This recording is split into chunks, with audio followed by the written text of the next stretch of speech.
رسول کریم علیہ السلام نے فرمایا، جامع ترمذی میں موجود ہے، فرمایا میں جا رہا ہوں پر تمہیں دو بڑی بھاری بڑی وزنی چیزیں دے کے جا رہا ہوں، صحیح ستہ کی روایت، دو وزنی چیزیں تمہارے بیچ چھوڑ کے جا رہا ہوں، اگر ان کو تھام کے رہو گے تو کبھی گمراہی تمہارے پاس نہیں آئے گی۔ یا رسول اللہ وہ کون کون سی؟ فرمایا ایک اللہ کی کتاب دے کے جا رہا ہوں اور دوسرا اپنا خاندان دے کے جا رہا ہوں۔ اگر اہل بیت نبوت کو تھامے رہو گے، ہمارے بزرگوں نے لکھا ہے کہ یہ جو حضور نے کتاب اللہ اور پھر اپنی اہل بیت کا تذکرہ فرمایا تو اس کا مطلب یہ ہے کہ تھیوری دیکھنی ہوئی تو قرآن دیکھنا، اور پریکٹیکل دیکھنا ہوا تو علی اور فاطمہ کو دیکھنا، حسن اور حسین کو دیکھنا، ان کو دیکھنا۔ نبی کریم علیہ الصلوۃ والسلام کے اہل بیت منارہ نور ہیں، ان کی محبت، ان کا پیار کیوں بھلا؟ اس لیے کہ یہ وہ خوبصورت لوگ ہیں جن کو خود میرے نبی پاک نے تراشا ہے، ان کی سیرت میں جتنے رنگ ہیں وہ رسول کریم نے خود بھرے ہیں، ان کی ایک ایک بات کا خیال نبی پاک نے رکھا ہے، حضور نے از خود انہیں اپنی صحبت عطا کی ہے۔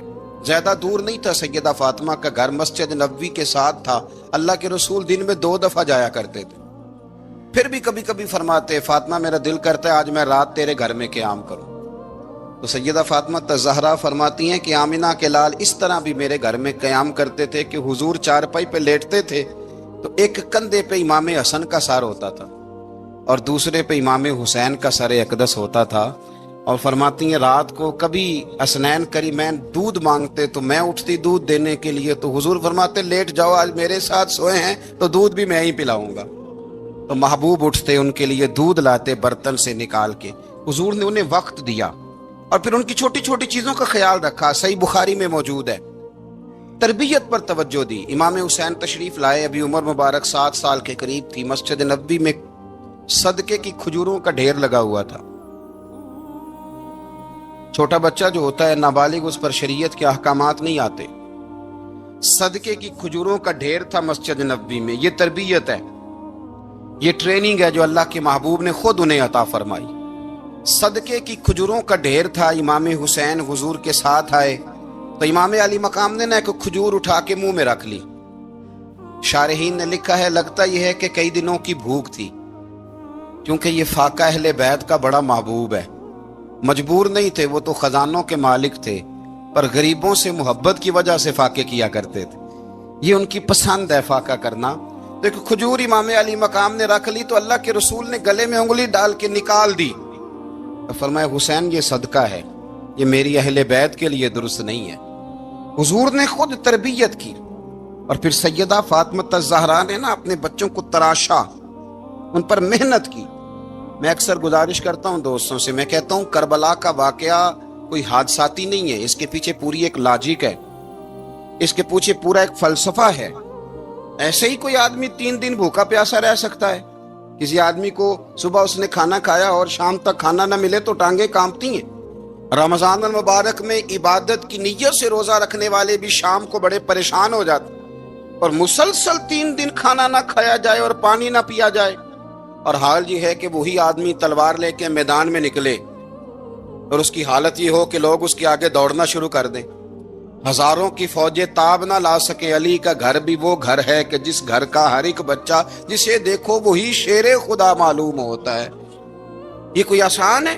اس کے پیچھے پوری ایک اس کے پیچھے فلسفہ ہے۔ امام راضی کی تفسیر کبیر دیکھیے گا، امام راضی کہتے ہیں کہ سیدہ فاطمہ الزہرا رضی اللہ تعالی عنہ کے دونوں شہزادے حسنین کریمین بیمار ہو گئے تو سیدہ نے منت مانگی کہ بچوں کو شفا ہوگی تو 3 روزے رکھوں گی۔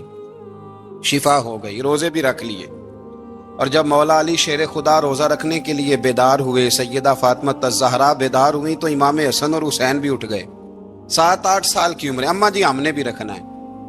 صبح کھجور اور دودھ سے روزہ رکھ لیا گیا۔ این افطاری کے وقت مولا علی کہتے ہیں فاقے چل رہے تھے، کہیں سے میں جوں لایا تھوڑے سے، سیدہ فاطمہ الزہرا نے پیس کر روٹیاں پکائیں۔ وہ وقت جو بڑا مشکل ہوتا ہے افطار کا، کہتے ہیں اس وقت جب کھانے کے لیے بالکل ہاتھ آگے بڑھنے لگے اور امید تھی کہ ابھی سیدنا بلال اللہ اکبر کہیں گے تو روزہ کھلے گا، لیکن ابھی چند ہی منٹ رہتے تھے کہ دروازے پر ایک فقیر نے صدا دی کہنے لگا سارے مدینے کے دروازے کھٹکھٹا آیا ہوں، قحط ہے، فاقہ ہے، اے رسول اللہ کے خاندان والو، میں یتیم ہوں، کسی نے بتایا ہے کہ اور کوئی دروازہ کھلے نہ کھلے سیدہ کا دروازہ تیرے لیے ضرور کھلے گا، کیا یتیم کو روٹی ملے گی؟ تو حضرت مولا علی نے بچوں کی طرف دیکھا ہی تھا کہ امام حسن ساری روٹیاں جا کے دروازے پہ دے آئے، کھجور اور پانی سے افطار ہو گیا، صبح پھر کھجور اور دودھ سے روزہ رکھا۔ امام راضی کہتے ہیں این وہ وقت جب افطار کا ٹائم آیا تو پھر دروازے پہ کسی نے صدا دی، کہا اے رسول اللہ کے خاندان والوں، میں مسکین ہوں، رات سے روٹی کھائی ہے، نہ صبح کھا سکا نہ دوپہر، کسی نے بتایا ہے کہ اس دروازے سے خالی کوئی نہیں جاتا۔ امام حسن نے پھر سارا لنگر اٹھایا اور پھر جا کے دے دیا۔ تیسرا دن پھر ہوا، مجھے لگتا ہے جب افطار کا ٹائم آیا ہوگا نا تو یہ خود ہی سارے دروازے پہ دیکھتے ہوں گے، یہ کوئی آیا نہیں لینے والا ابھی تک، لگتا ہے کہ نظریں دروازے پہ تھیں۔ این افطار کے وقت 3 روٹیاں جب جاؤں کی پک کے آئی، ایک بھکاری نے صدا دی، کہنے لگا میں قیدی ہوں، آج ہی قید سے رہائی ملی ہے، پہلے دن کسی کے دروازے پہ صدا دی ہے روٹی ملے گی؟ امام حسن وہ کھانا دے کے واپس لوٹے، کھجور اور پانی سے افطار ہوا، اور جیسے ہی مسجد نبوی میں تینوں باپ بیٹا نماز پڑھنے گئے تو مولا علی کہتے مجھے بتانا نہیں پڑا، رسول کریم نے میری طرف دیکھ کے فرمایا علی تیرا، فاطمہ کا، حسن اور حسین کا 3 دن والا عمل خدا کو بھی بڑا پسند آیا ہے اور محمد مصطفیٰ کو بھی بڑا پسند آیا، بڑا پسندیدہ عمل۔ میں کہتا ہوں کہ حضرت فاطمہ نے نا ان کی تربیت پہلے ہی کر دی تھی، 3 دن بغیر افطار کے روزہ رکھنے کی، وہ ٹریننگ گھر سے ہو چکی تھی۔ اب میدان کربلا میں 3 دن بھوکا پیاسا رہنا ان کے لیے مشکل نہیں تھا، وہ تو ان بچوں کے لیے مشکل ہوتا ہے جو کھانا دیر سے پکنے سے برتن توڑنے شروع کر دیتے، وہ بچے بلیک میل ہوتے ہیں جن کو ایک وقت ان کے پسند کا کھانا نہ ملے تو وہ گھر میں جو ہے وہ ادھم شروع کر دیتے ہیں، جن کی ماں نے عادت ڈالی ہو کہ بیٹا 3 دن بھوکے پیاسا رہنا ہوا تو رہ لینا، لیکن کسی بھی باطل کے ساتھ کمپرومائز نہ کرنا، ان کے لیے اتنا مشکل نہیں تھا۔ ان کی تربیت ہوئی، ان کی ٹریننگ ہوئی، پھر اللہ نے ان کی سیرت میں رنگ بھرے، ان کے کردار میں حسن آیا، وقار آیا۔ حضرت امیر معاویہ رضی اللہ تعالی عنہ نے ایک شخص کو بھیجا مدینہ منورہ شام سے، تو اس نے کہا میں نے امام حسین سے ملنا ہے، تعارف کیا ہے؟ جناب امیر معاویہ فرمانے لگے مسجد نبوی میں جانا جس کے گرد لوگ سب سے زیادہ ادب سے بیٹھے ہوں، اور جس کی باتیں سب سے زیادہ میٹھی ہوں، اور جس کی نظریں سب سے زیادہ جھکی ہوں، اور جس کے چہرے پر تمہیں سب سے زیادہ وقار نظر آئے، وہی علی کے بیٹے حسین ہوں گے۔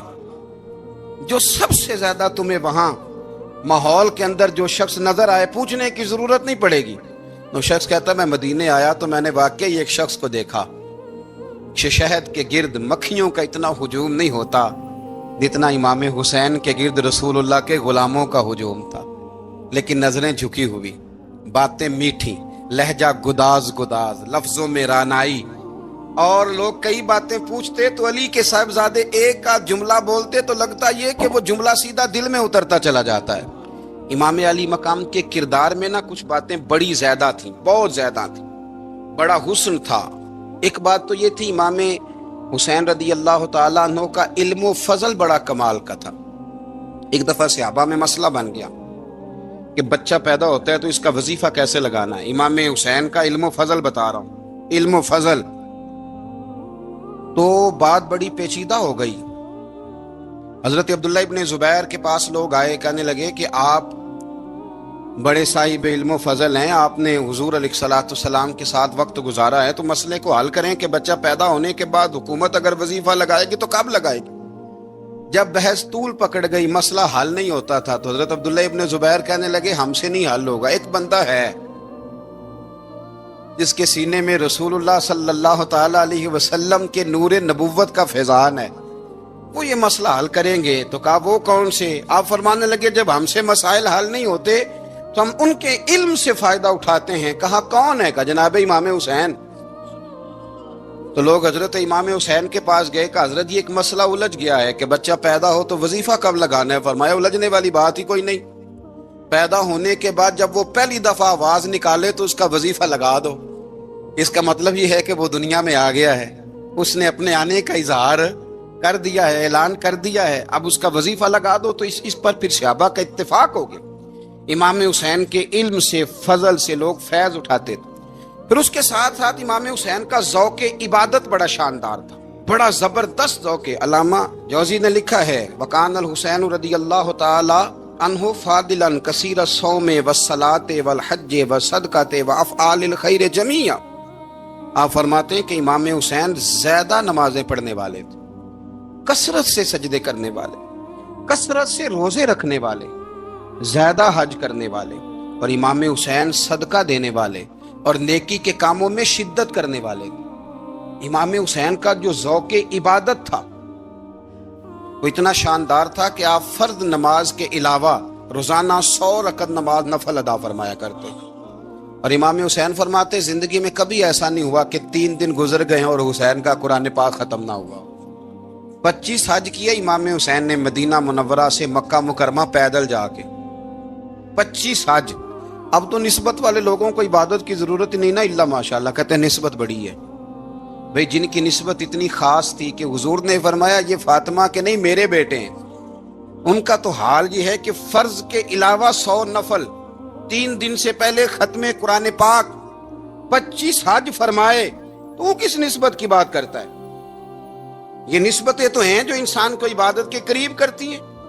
لوگوں نے معیار ہی بدل دیا ہے.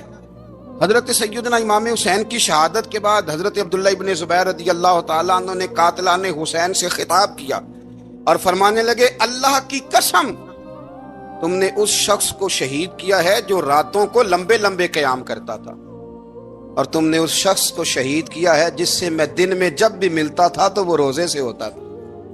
تم نے اس شخص کو شہید کیا جو قائم اللیل تھا, صائم الدہر تھا, اس شخص کو تم نے شہید کیا. آپ کو پتہ ہے کہ میدان کربلا میں جب 9 محرم کو ابن سعد نے امام حسین سے کہا کہ جنگ کرو اگر یزید کی بیعت نہیں کرنی, تو امام حسین نے فرمایا 1 رات کی مہلت دے دو, 1 رات کی مہلت دے دو. حضرت امام زین العابدین کہتے ہیں میں نے اپنے والد گرامی سے عرض کی کہ ابا جی آپ جہاد سے دور جانے والے تو ہیں نہیں, آپ تو جہاد سے پیار کرنے والے, اور یہ بھی پتہ ہے مجھے کہ یہ جنگ اب ہو کے رہے گی, تو 1 رات کی مہلت دینے کا معنی کیا ہے؟ بھئی کل بھی لڑنا ہے اور رات بھی لڑنا ہے, تو ابا جی 1 رات کی مہلت. تو سیدنا امام حسین رضی اللہ تعالیٰ عنہ فرمانے لگے بیٹا رات کی مہلت اس لیے لی ہے کہ میں آج رات کھل کے اپنے رب کی عبادت کر لوں, میں استغفار کر لوں, میں لمبے سجدے کروں. اور کہا زین العابدین تو جانتا ہے نا کہ مجھے نماز سے, تلاوت سے, دعا سے اور استغفار سے بڑا پیار ہے. نماز سے مجھے پیار ہے, دعا سے مجھے پیار ہے, استغفار سے مجھے پیار ہے. فرمایا بیٹا میں نے اس لیے نہیں کہ میں چاہتا ہوں 1 رات اور دنیا میں رہوں. تو امام زین العابدین فرماتے ہیں امام علی مقام نے سجدے پہلے بھی بڑے کیے, پر 9-10 کی درمیانی رات جو ان کے سجدے تھے وہ میں نے کبھی نہیں دیکھے. فرماتے ہیں تیمم کے ساتھ وہ رات کی جو عبادتوں کا رنگ تھا وہ میں نے کبھی نہیں دیکھا. امام علی مقام کا عبادت کا ذوق تھا, شوق تھا, لذت تھی. آپ یقین کریں ایسے ایسے عجیب بہانے ہم لوگوں کہتے ہیں میرا نماز میں دل نہیں لگتا, تو میں کہتا ہوں تیرا گپ شپ میں کس طرح لگتا ہے, تیرا موبائل پہ کیسے لگتا ہے بھائی؟ یہ تو بھائی ذوق کی بات ہے. امام حسین کہتے ہیں مجھے قرآن پاک سے پیار ہے, مجھے تلاوت سے پیار ہے, مجھے دعا سے پیار ہے, مجھے استغفار سے پیار. بھائی جس کو جس چیز سے پیار ہوگا دل لگ جائے گا. ہم نے کبھی پیار کیا ہی نہیں اس سے, جن چیزوں سے پیار ہے وہاں دل لگ جاتا ہے. یہ ایک بہانہ ہے, ورنہ کثرت سے عبادت کرنا, ذوق پیدا کرنا, یہ تو اہل اللہ کا طریقہ ہے. والذین یبیتون لربہم سجدا وقیاما, رب کے بندوں کی علامت یہ ہے کہ وہ راتیں سجدے اور قیام میں گزار دیتے ہیں. تو امام حسین کی سیرت کا کمال ہے کہ ذوق عبادت رکھتے تھے. دوسری بات جو امام علی مقام کی سیرت میں بڑی شاندار ہے وہ یہ ہے کہ سخی بڑے تھے. ایک قول سنانا ہے آپ کو امام حسین کا, اور خواہش میری یہ ہے کہ میرے حاضرین اور ناظرین اس قول کو رٹا لگا کے یاد کریں, اس قول کو انشاءاللہ. یہ قول جو امام حسین کا ہے نا جی، یہ جس دن مجھے ملا تھا نا تو میں نے بھی رٹا لگا کے یاد کیا تھا، اور میرے پاس جتنی ڈائریاں ہیں شاید میں نے سب میں لکھا ہے۔ امام علی مقام رضی اللہ تعالیٰ عنہ فرماتے تھے اللہ کی رضا کے لیے کسی شخص کی ایک حاجت پوری کر دینا 1 مہینہ مسجد میں اعتکاف کرنے سے زیادہ درجہ رکھتا ہے۔ ایک بندے کی ایک حاجت پوری کر دینا 1 مہینہ پورا مسجد میں اعتکاف کرنے سے زیادہ درجہ رکھتا ہے۔ خدا کے بندے تو ہیں ہزاروں اور بنوں میں پھرتے ہیں مارے مارے، میں اس کا بندہ بنوں گا جس کو خدا کے بندوں سے پیار ہوگا۔ کسی بندے کی ایک حاجت پوری کرنا 1 مہینہ اعتکاف میں بیٹھنے سے زیادہ افضل ہے۔ اسی لیے تو میرے حبیب کریم علیہ السلام نے فرمایا تو رب کے بندوں کی حاجتیں پوری کرنے میں لگ جا، رب تیری حاجتیں پوری فرما دے گا۔ امام علی مقام فرماتے تھے ایک حاجت کسی کی پوری کرو۔ حضرت جناب سیدہ زینب بنت ابی رافع کہتی ہیں کہ سیدہ فاطمہ الزہرا ایک دن اپنے دونوں شہزادوں کو لے کے، جب حضور کی طبیعت مبارک بظاہر علیل تھی جس میں حضور کا وصال ہوا، دونوں شہزادے لے کے سیدہ فاطمہ نبی کریم کی بارگاہ میں گئی، کہنے لگی یا رسول اللہ میرے بچوں کو کچھ دیجئے سیدہ پاک۔ تو حضور اٹھ کے بیٹھ گئے، اس کندھے سے امام حسن کو لگایا اور اس سے امام حسین کو لگایا اور فرمایا فاطمہ یہ جو میرا حسن ہے نا اس کو میں اپنی ہیبت اور سرداری دیتا ہوں، اور فرمایا یہ جو میرا حسین ہے نا حسین کو میں اپنی جرت اور سخاوت دیتا ہوں، میرا حسین جرت مند ہوگا اور سخی ہوگا۔ داتا گانج بخش علی حجویری، امام الاولیاء سید الاسفیاء، داتا صاحب کشف المعجوب میں فرماتے ہیں ایک دن نا امام حسین کے پاس ایک شخص آیا بڑی دور سے کچھ مانگنے کا، حضور کچھ دیجئے۔ وہ شخص کہتا ہے کہ میرا ظرف یہ تھا کہ 4-5 دینار ملیں گے۔ تو امام حسین فرمانے لگے تھوڑی دیر بیٹھ جا، رزق آ رہا ہے۔ تو امام حسین کو حکومت وقت کی طرف سے نا 5 تھیلیاں ملی جس میں ایک تھیلی میں 500 اشرفیاں تھیں، 5 تھیلیاں آئیں، لیکن اس کو آنے میں نا ذرا دیر ہو گئی۔ وہ 5 تھیلیاں جب آئی نا تو امام حسین اس کی طرف 5 تھیلیاں بڑھا کے نا، ذرا دیکھنا میری طرف غور سے، 5 تھیلیاں بڑھا کے نا تو فرمانے لگے میاں جتنا تجھے انتظار کرایا نا اتنی ہم تیری حاجت پوری نہیں کر سکے، تو یہ نہ محسوس کرنا کہ حسین کے دروازے پہ بیٹھا بھی رہا ہوں تو ملا کیا ہے، یہ نہ محسوس کرنا۔ وہ شخص کہتا ہے جب میں نے وہ تھیلیاں کھولی اور پھر میری نظر امام حسین پہ پڑی تو میرے اندر سے آواز آئی اگر حسین ابن علی اتنے سخی ہیں تو محمد عربی کتنے سخی ہوں۔ اگر یہ معیار ان کا ہے، ان کا یہ معیار ہے، اور خود بھیک دیں خود ہی کہیں منگتے کا بھلا ہو، خود کہنے لگے جتنا انتظار کرایا ہے اتنی تیری مدد کر سکے۔ یہ سخاوت کا معیار تھا، یہ طریقہ تھا۔ ایک دفعہ سیدنا امام حسین رضی اللہ تعالیٰ عنہ کے گھر کے اندر نا 5000 دینار آئے، مسجد میں تھے، آپ کو 5000 دینار ملے تو امام زین العابدین کہتے ہیں کہ مسجد سے لے کر گھر آنے تک امام حسین نے 5 کے 5000 اللہ کے رستے میں خیرات کر دی۔ فرماتے میں نے کہا ابا جی 5 دینار کی گھر میں ضرورت تھی، مالاں والے سخی نہیں ہوندے تے سخیاں کل مال نہیں ہوندا، ایتھے اوتھے دوویں جہانی سخی کنگال نہیں ہوندا۔ کہا ابا جی 5 دینار کی گھر میں ضرورت تھی، تو کہتے ہیں مجھے فرمانے لگے بیٹا یہ جن کو میں نے دیا ہے نا یہ گھر کے لیے ہی دیا ہے، یہ گھر کے لیے ہی دیا ہے، جن کو دیا ہے تمہارا کیا خیال ہے یہ باہر خرچ ہوا ہے، یہ گھر کے لیے ہی ہے۔ اس لیے کہ جب انسان دوسروں پر شفقت کرتا ہے تو اللہ اس کے گھر پہ رحمت فرماتا ہے۔ امام حسین کے مزاج میں پہلی بات میں نے ذوق عبادت کی عرض کی، دوسری بات عرض کر رہا ہوں کہ صحابہ حضرت اسامہ بن زید بڑے پیارے ہیں میرے نبی کریم کے، بڑے پیارے۔ حضرت اسامہ بن زید کے بارے میں سیدہ عائشہ صدیقہ فرماتی ہیں ان کے ناک سے اگر رینٹ نکلتی تھی تو اللہ کے رسول اپنے دستے مبارک سے صاف کر دیتے تھے، اور سرکار فرماتے تھے کہ اگر اسامہ لڑکی ہوتا نا، ان کے غلام کے بیٹے تھے حضرت زید بن عمرو، اگر یہ لڑکی ہوتا میں اسے زیور پہناتا۔ بڑے پیارے تھے، لیکن جب ان کا آخری وقت آیا نا تو 60,000 دینار کا قرضہ تھا، رشتہ داروں سے کہا، دوستوں سے کہا، یاروں سے کہا، اور قرض ادا نہیں ہو رہا تھا۔ حضرت اسامہ بن زید کہتے ہیں بڑا پریشان تھا۔ جب حد ہو گئی نا تو حضرت اسامہ بن زید فرمانے لگے جاؤ کوئی حسین ابن علی کو خبر کرو۔ ان سے کہو میں نا غلام ہوں آپ کے نانا کا، مقروض دنیا سے چلا گیا تو کیا بنے گا۔ امام حسین کو خبر ملی تو دوڑے آئے۔ لاجپال اس پیر کو نہیں کہتے جو تگڑا نذرانہ لے کے تو ماتھا چوم لے، لاجپال تو اس کو کہتے ہیں کہ جب ضرورت پڑے تو وہ سر پہ موجود ہو۔ حضرت سیدنا امام حسین تشریف لائے تو جناب اسامہ بن زید رو پڑے، کہنے لگے حضور میں نے نا غلامی کی ہے آپ کے نانا کی، اور اس غلامی پہ ناز ہے، اب 60,000 دینار کا قرضہ لے کے دنیا سے جاؤں گا تو میری قبر پہ بوجھ رہے گا۔ امام حسین خادم کو بھی کہہ سکتے تھے جاؤ گھر پیسے پڑے ہیں لے آؤ، امام حسین خود گئے، چادر اوڑھ کے تو اس کی اوٹ میں بکل میں 60,000 دینار چھپا کے لائے اور جناب اسامہ بن زید کے سامنے رکھ کے کہنے لگے اسامہ یار پیسے رات کو ہی آئے تھے، میں سوچ رہا تھا مجھے تو ضرورت نہیں، اللہ نے کس کا نصیب میرے گھر میں بھیج دیا، مجھے تو حاجت ہی نہیں تھی، اب پتہ چلا پیسے تیرے تھے، اللہ نے حسین کی ڈیوٹی لگائی ہے کہ جا کے دے آ۔ حضرت اسامہ بن زید رو پڑے، فرمانے لگے اللہ آپ کو بہترین صلہ عطا فرمائے، یہ معیار تھا۔ اور پھر تیسری بات یہ کہ دل کے بڑے صاف تھے، دل بدستاور کے حج اکبر است، از ہزاراں کعبہ یک دل بہتر است۔ شیخ سعدی کہتے ہیں کہ درویش کہتے ہیں کہ کسی کا دل رکھ لینا نا، دل راضی کر دینا، کعبے کا 1000 بار حج کرنے سے بہتر ہے۔ دل بدستاور کے حج اکبر است، کسی کا دل راضی کرنا حج اکبر ہے۔ امام بڑا ہی پیار کرتے تھے، گھوڑے پہ جا رہے تھے، کچھ فقیر غریب لوگ بیٹھ کے روٹی کھا رہے تھے، کہاں رہے تھے؟ سڑک کے کنارے۔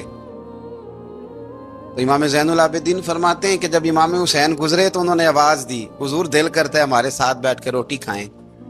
کائنات کے مالک و مختار کے نواسے اور دنیا کے سب سے بڑے شہزادے گھوڑے سے اترے اور غریبوں کے ساتھ سڑک پہ بیٹھ گئے، روٹی کھانے لگے اور دیر تک کھاتے رہے، اور جب فارغ ہو گئے تو فرمانے لگے کھانے کی ضرورت بھی نہیں تھی، حاجت بھی نہیں تھی، پر تم نے آواز دی تو دل رکھنے کو بیٹھ گیا تھا، اگر اجازت دے تو چلا جاؤں۔ یہ مزاج تھا، یہ طبیعت تھی۔ آپ کے ایک بھائی ہیں چھوٹے، حضرت محمد بن حنفیہ نام ہے، حضرت مولا علی شیر خدا رضی اللہ تعالیٰ عنہ کی دوسری بیوی سے۔ ایک دن حضرت امام حسین ان کے گھر میں بیٹھے تھے تو کسی بات میں نا اختلاف رائے ہو گیا، تو امام علی مقام ناراض ہو گئے، فرمایا آج کے بعد تیرے گھر نہیں آؤں گا، رومال اٹھایا چلے گئے۔ لوگوں نے حضرت محمد بن حنفیہ رضی اللہ تعالیٰ عنہ سے کہا حسین تو ناراض ہو گئے، کبھی نہیں آئیں گے۔ آپ فرمانے لگے بھائی تمہارا ہے کہ میرا؟ جی بھائی تو آپ کے ہیں۔ فرمایا اگر کہو تو چند منٹوں میں حسین واپس آئے۔ جناب ناراضگی ہو گئی ہے۔ فرمایا ناراضگی ہوئی ہے پر میں اس کے دل کی نرمی کو تو جانتا ہوں، اس کے مزاج کے اندر جو محبت ہے اس سے تو ابھی آئے۔ کہ جناب وہ کیسے؟ فرمانے لگے دیکھنا ذرا۔ تو امام حسین نے خط لکھا، حضرت محمد بن حنفیہ نے رکا لکھا، کہنے لگے حسین میرے باپ کا نام بھی علی ہے اور آپ کے باپ کا نام بھی علی ہے، پر ایک فضیلت ایسی ہے جس میں میں آپ کا مقابلہ نہیں کر سکتا، وہ یہ ہے کہ آپ سیدہ فاطمہ الزہرا کے لال ہیں، اب محمد مصطفیٰ علیہ السلام کے نواسے ہیں۔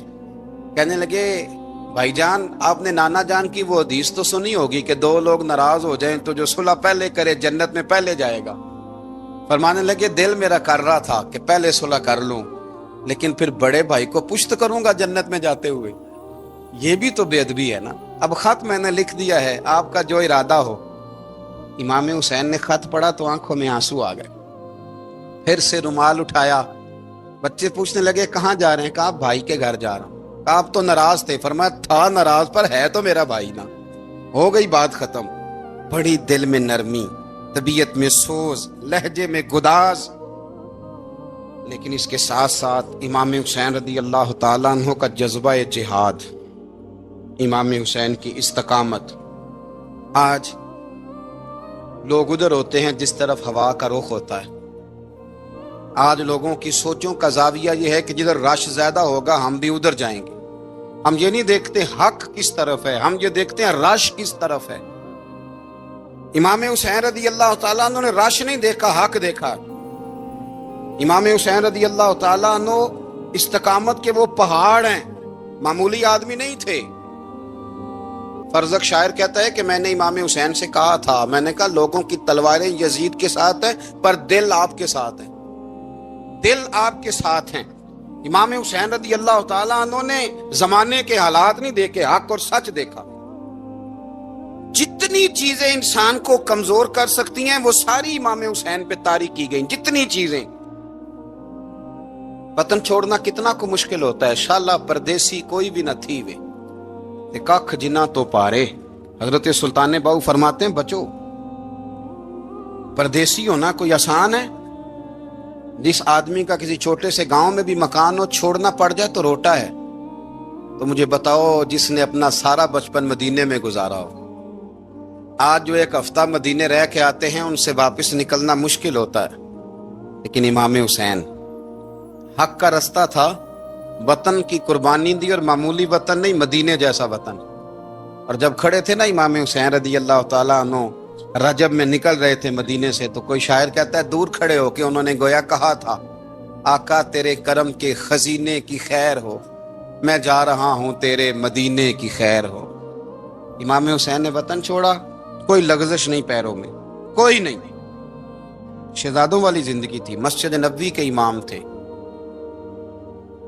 نبی کریم علیہ السلام کے روضہ اطہر پر تشریف رکھتے تھے، زمانہ حیا کرتا تھا، شان و شوکت تھی، پر حق کے لیے چھوڑا، نکل کر خانقاہوں سے ادا کر رسم شبیری۔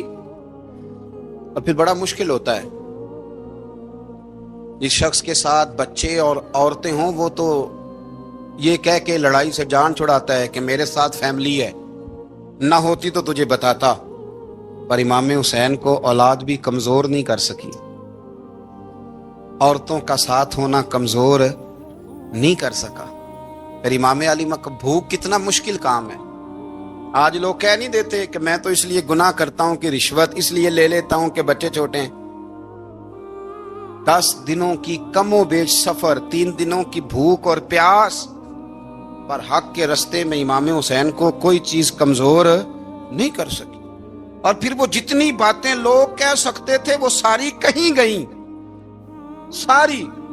اور آ کے عرض کرنے لگا حضور یہ کوئی معمولی دشمن نہیں، یہ وہ ظالم ہیں جو لاشوں پہ بھی گھوڑے دوڑا دیتے ہیں۔ تو امام علی مقام فرمانے لگے جو شہادت کا جذبہ لے کے نکلے وہ پھر انجام نہیں دیکھا کرتا، وہ انجام، وہ جتنی چیزیں جو استقامت کے رستے میں آ سکتی ہیں وہ ساری چیزیں رستے میں آئیں، پر امام علی مقام نے کسی چیز کی پرواہ نہیں کی۔ آج کا مسئلہ یہ ہے کہ آج لوگوں میں استقامت نہیں ہے، رات کو کچھ ہوتے ہیں، سویرے کچھ ہوتے ہیں، دوپہر کو کچھ ہوتے ہیں، شام کو کچھ ہوتے ہیں۔ ہمارا کل انداز تکلم کچھ اور ہوتا ہے، صبح کچھ اور ہوتا ہے۔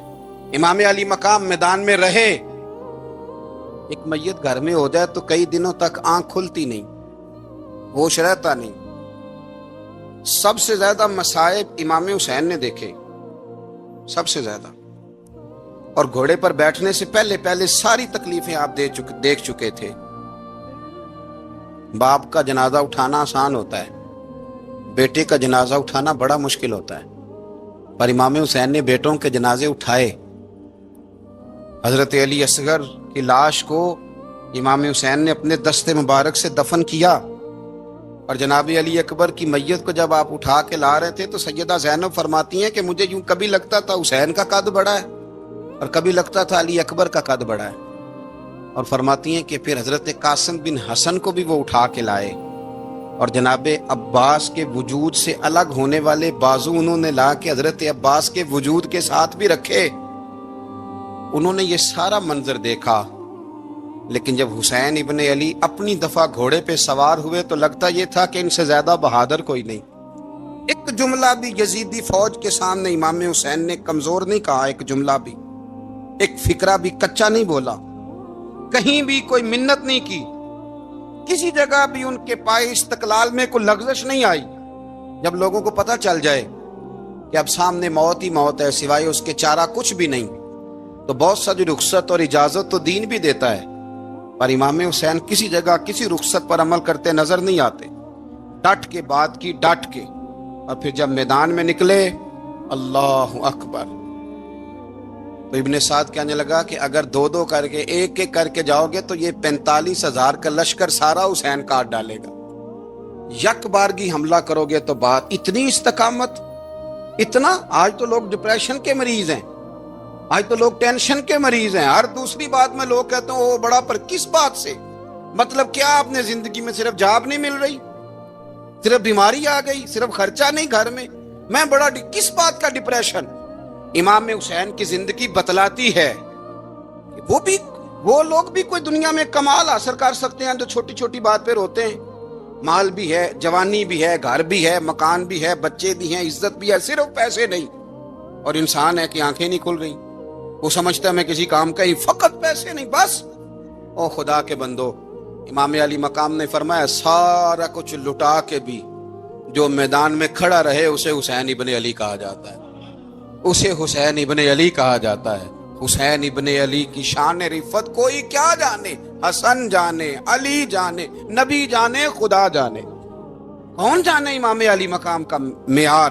تو امام حسین رضی اللہ تعالیٰ عنہ کی زندگی ہمیں بتاتی ہے کہ ذوق والی عبادت کرو۔ امام حسین کی زندگی ہمیں بتاتی ہے کہ جب تم سخاوت کرو تو پھر اپنی حیثیت سے بڑھ کر کرو۔ اور امام حسین کی زندگی ہمیں بتاتی ہے کہ دل میں کسی کے لیے کوئی بات نہ رکھو، صلح کرنے میں پہل کرو، محبتیں کرنے میں آگے بڑھو۔ اور امام حسین کی زندگی ہمیں بتلاتی ہے کہ جب دنیا میں تم نے کچھ کرنا ہے تو پھر ڈٹنا بھی سیکھو، پھر کھڑے ہونا بھی سیکھو۔ یہ نہ دیکھو کہ حالات، امام حسین نے ایک دن بھی حکومت نہیں کی، یزید نے 4.5 سال کی، لیکن قیامت تک دلوں پہ حکومت امام حسین کی رہے گی۔ خدیجۃ الکبریٰ رضی اللہ تعالیٰ عنہ فرماتی ہیں کہ بڑا پیار کیا نبی پاک علیہ السلام نے حضرت فاطمہ سے، چھوٹی تھی نا۔ ادھر حضرت عائشہ صدیقہ کہتی ہیں کہ نبی پاک نے بڑی محبت فرمائی۔ مشکات میں حدیث ہے، کسی نے حضرت فاطمہ زہرا حضرت عائشہ صدیقہ سے پوچھا، سچے باپ کی سچی بیٹی، صدیق کی بیٹی صدیقہ۔ کسی نے پوچھا کہ عائشہ حضور علیہ السلام کو سب سے زیادہ محبت کس سے تھی؟ تو حضرت عائشہ فرمانے لگی پوچھنے والی بات ہی کوئی نہیں، حضور سب سے زیادہ سیدہ فاطمہ سے پیار کرتے تھے۔ تو کہا پھر یہ بتائیں کہ مردوں میں حضور کو سب سے زیادہ پیار کس سے تھا؟ فرمایا یہ بھی پوچھنے والی کوئی بات نہیں، فاطمہ کے شوہر مولا علی سے۔ یہ حضرت عائشہ صدیقہ بیان کرتی ہیں ان کے شوہر سے۔ اب لوگ نا ترازو لے کے بیٹھے رہتے ہیں اور تولتے رہتے ہیں۔ پیر سید فیض الحسن شاہ صاحب آل و مہاروی رحمت اللہ علیہ، ان کے پاس بھی ایک بندہ چلا گیا تو اس نے کہا جی بتائیں حضرت عائشہ افضل ہے کہ حضرت فاطمہ؟ تو آپ فرمانے لگے تجھے یہ سوال ہی نہیں کرنا چاہیے تھا، اس لیے کہ تیرے اور میرے پاس کوئی ترازو موجود ہے۔ اس نے کہا جی نہیں آپ بتائیں، بتانا پڑے گا۔ آپ فرمانے لگے نہیں بتاتا، کہنے لگا نہیں بتائیں۔ فرمانے لگے چل میں ایک بات بتا دیتا ہوں، فیصلہ گھر جا کے کر لینا۔ اس نے کہا بتائیں۔ آپ فرمانے لگے کہ عائشہ بیٹی ہے ابو بکر صدیق کی اور فاطمہ بیٹی ہے نبی پاک کی۔ تو فرمانے لگے کہ ابو بکر کی جو بیٹی ہے نا وہ نبی پاک کی بیٹی سے افضل نہیں ہو سکتی۔ اور پھر فرمانے لگے کہ فاطمہ زوجہ ہے مولا علی کی اور عائشہ زوجہ ہے مصطفیٰ کریم کی۔ تو فرمانے لگے جو علی کی بیوی ہے وہ نبی کی بیوی سے افضل نہیں ہو سکتی۔ تو وہ کہنے لگا جی نتیجہ کیا ہے؟ فرمایا گھر جا کے نکال لینا، نتیجہ تو گھر جا کے نکال، یہاں ترازو پکڑ کے نہ بیٹھ۔ ہاں جو حضرت عائشہ نے کہا اس پر غور کر۔ حضرت عائشہ خود گواہی دیتی سب سے زیادہ حضور حضرت فاطمہ سے پیار کرتے، چھوٹی عمر تھی تو جناب خدیجہ، ذرا انداز دیکھیے گا بیٹی کی محبت۔